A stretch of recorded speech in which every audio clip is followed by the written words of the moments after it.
qui ressemble assez aux hommes de la Renaissance, à un Vinci, capable de s'intéresser à l'astronomie, aux sciences, à la musique. Il avait un côté rockstar, en fait. C'était une rockstar.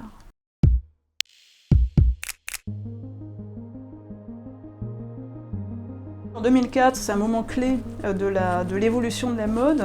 Il accepte de dessiner une collection pour H&M. On appelait ça le mastige. Ça veut dire c'est la contraction entre mass market et prestige. Les gens se battaient presque pour avoir les pièces. Il y avait une hystérie, vraiment. Le prix moyen d'une chemise Lagerfeld, c'est 89 €.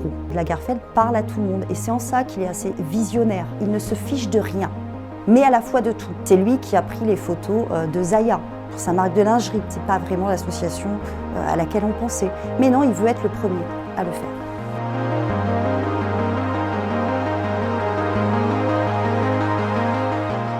Lorsqu'il arrive en 1983 chez Chanel, c'est une maison assez poussiéreuse qui, en gros, habillait les bourgeoises de province. Il la révolutionne dans le sens où il prend les codes de Gabrielle Chanel, le twin set, le tweed, les couleurs bleu marine et ivoire. Il en fait des pièces extrêmement modernes. C'est le seul, le premier, surtout le premier, à avoir réouvert, à avoir fait renaître une maison de couture. Le passé ne l'intéresse pas.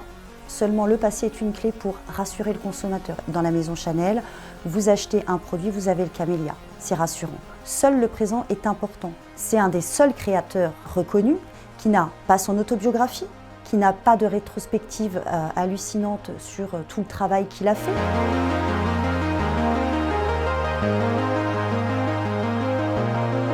Il n'a pas inventé certaines pièces comme a pu le faire Christian Dior par exemple. Comme on dit en physique, il a fait une cristallisation de l'époque. Il avait ce talent de rendre les choses a priori un peu austères, c'est-à-dire voilà, la variation infinie sur le vêtement.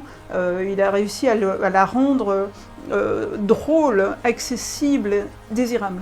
Je pense qu'il n'y a pas de style Lagerfeld. La base, c'est le changement. Il faut que 3 mois plus tard, parce que maintenant on est sur des collections de 3 mois, il faut que ce soit différent.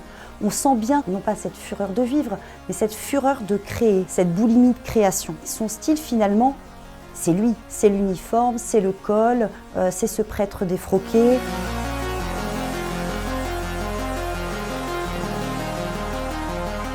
Les défilés de Chanel ont été au fil des années de plus en plus spectaculaires, mais pas, je pense, par une volonté de spectaculaire à tout crin, c'était juste que ça l'amusait. Il avait souvent des idées dans la nuit, et il dit non, mais j'ai eu cette idée dans la nuit, le lendemain j'ai demandé est-ce qu'on peut le faire, on m'a dit oui, donc voilà, on l'a fait. Tout devait être simple. Ce sont des shows qui sont extrêmement fins. Ils donnent une image de la maison, claire, précise et racée. Ensuite, il y a évidemment de la provocation, mais puisqu'il est là pour jouer, c'est tout à fait logique. Le supermarché ou les manifestations féministes. Il propose en fait un tableau impressionniste aussi, voilà, mais en mouvement.